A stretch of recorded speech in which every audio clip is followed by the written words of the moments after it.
Bonjour chers frères sans Christ, shalom et bienvenue dans cette nouvelle vidéo de 7 minutes de pain quotidien du 30 octobre 2025. Que la grâce, la paix et la miséricorde de notre Seigneur Jésus-Christ soient abondamment multipliées. Nous allons continuer notre lecture dans le livre de Actes des Apôtres chapitre 8. Nous allons lire aujourd'hui le verset 32. Dans ce verset 32, nous allons voir ce que l'eunuque éthiopien lisait, le passage qu'il lisait. Car nous avons vu dans les vidéos précédentes que l'évangéliste Philippe, après avoir été utilisé par le Saint-Esprit dans la Samarie, a demandé la direction au Seigneur en ce qui concernait son ministère. Et le Saint-Esprit l'a envoyé donc vers cet Éthiopien-ci, un ministre de Candace qui est entré en Éthiopie, étant venu à Jérusalem pour adorer. Nous avons été encouragés à ce que, en tant qu'enfants de Dieu, nous devons toujours méditer les Écritures, passer notre temps dans la parole. C'est ce que faisait cet eunuque éthiopien. Malgré qu'il est rentré de Jérusalem, où il est allé adorer, il ne s'est pas dit, ok, comme j'ai déjà adoré, alors maintenant je peux prendre mon temps à passer, à faire autre chose, à m'occuper des choses de la terre, à perdre mon temps. Non, il a passé et il a trouvé son plaisir dans la loi de l'Éternel qu'il méditait constamment et continuellement. Et le Seigneur, voyant cela, se souvint de lui et a envoyé son serviteur pour lui parler et lui expliquer les Écritures. Car malgré qu'il lisait, malgré toute sa dévotion, il ne comprenait point ce qu'il lisait. Mais nous voyons donc que cela est également merveilleux parce que malgré qu'il ne comprenait pas, il lisait quand même, il lisait les Écritures.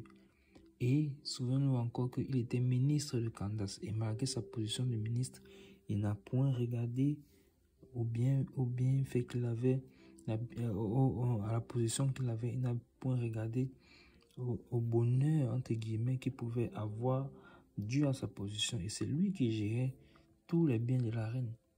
Mais il ne s'est pas laissé détourner. Son cœur ne s'est point détourné du Seigneur à cause de la richesse, à cause de la cupidité.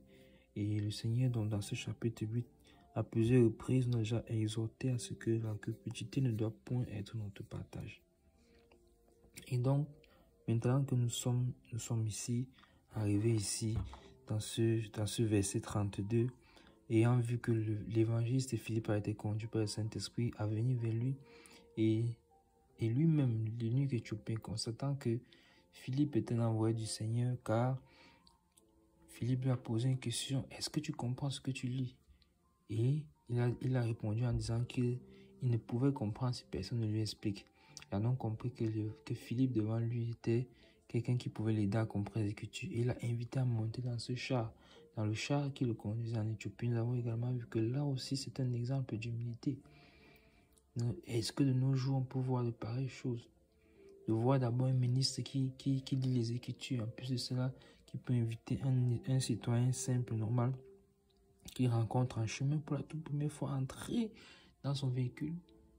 Le protocole, c'est que le protocole l'a déjà mis à terre. On va même croire que c'est qu'il vient pour atteindre la vie du ministre. On va en finir avec lui. On va regarder la simplicité. Il a invité Philippe dans son char. Et le verset 32 va donc nous révéler le passage de l'Écriture qu'il est en train de lire dans le livre d'Isaïe. Nous savons déjà que c'était le livre d'Isaïe, mais maintenant, quel était ce passage? Le passage dit donc ceci. Verset 32, le passage de l'Écriture qu'il lisait était celui-ci. Il a été mené comme une brebis à la boucherie, et comme un agneau muet devant celui qui le tond, et n'a point ouvert la bouche. Amen, amen, amen. De qui parle-t-on ici, mes bien-aimés? Bien sûr que l'on parle du Seigneur Jésus-Christ, qui a été comme un agneau muet devant celui qu'on tond. Il n'a pas ouvert la bouche. Il a été comme une brebis qu'on mène à la boucherie. Oh, merveilleux Seigneur. Merci Seigneur pour ton œuvre. Merci Père. Merci Père pour ton œuvre à la croix. Merci Seigneur parce que tu as donné ta vie pour nous. Pour que nous soyons rachetés. Pour que nous ayons la vie éternelle. Pour que nous soyons réconciliés avec le Père. Tu as donné ta vie. Personne ne l'a prise. Tu l'as donnée gratuitement. Tu l'as donné toi-même, Seigneur, pour que nous, gratuitement, nous ayons le salut et la vie éternelle, en croyant simplement à ton œuvre accomplie à la croix. Alors, toi qui écoutes cette vidéo, si tu n'as pas encore donné ta vie au Seigneur, fais-le, crois en sa parole, crois en son œuvre accomplie à la croix.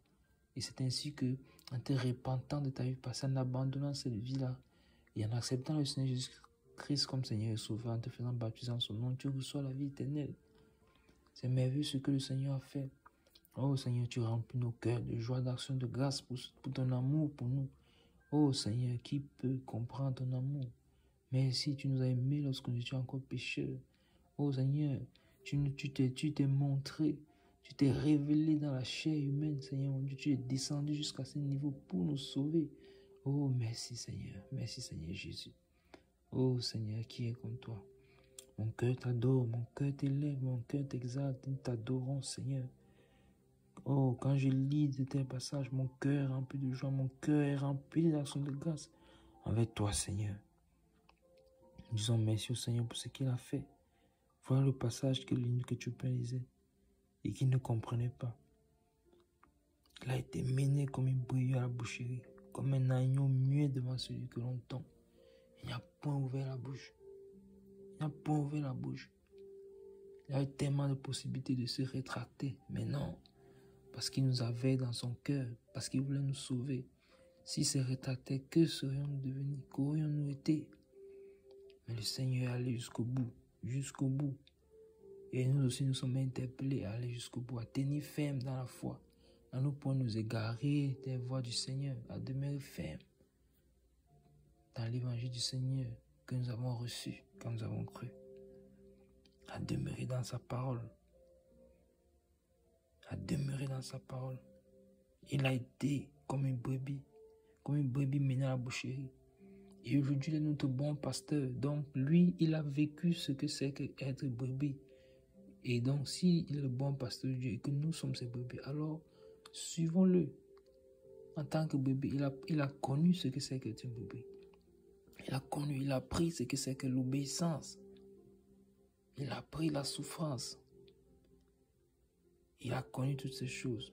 Alors, qu'est-ce que nous allons traverser de difficile, de dur, d'épreuves qui va nous décourager? Nous devons être fermes. Compter sur lui chaque jour, d'heure en heure. Et c'est lui également l'agneau de Dieu. Il n'a pas ouvert la bouche. Il a souffert l'injustice, mais il n'a pas ouvert la bouche. Est-ce que quand nous souffrons les injustices, nous n'ouvrons pas la bouche? Est-ce que quand nous souffrons, parce que nous pensons que nous avons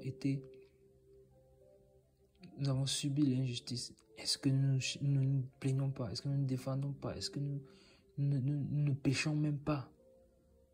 Non seulement à travers les paroles qui sortent de notre bouche, mais à travers notre comportement. Oh, lui n'a pas ouvert la bouche. Il était pourtant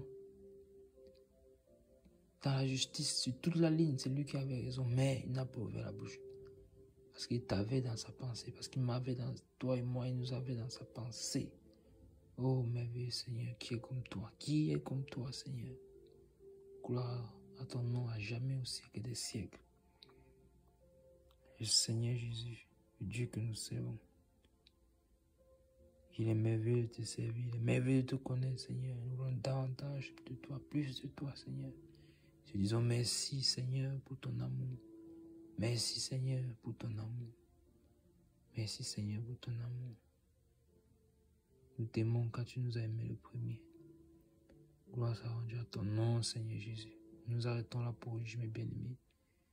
Prenez du temps. Prends du temps pour remercier le Seigneur. Prends du temps pour dire merci au Seigneur pour son œuvre accomplie à la croix. Que la grâce, la paix, la miséricorde de notre Seigneur Jésus-Christ vous soit abondamment multipliée. Shalom.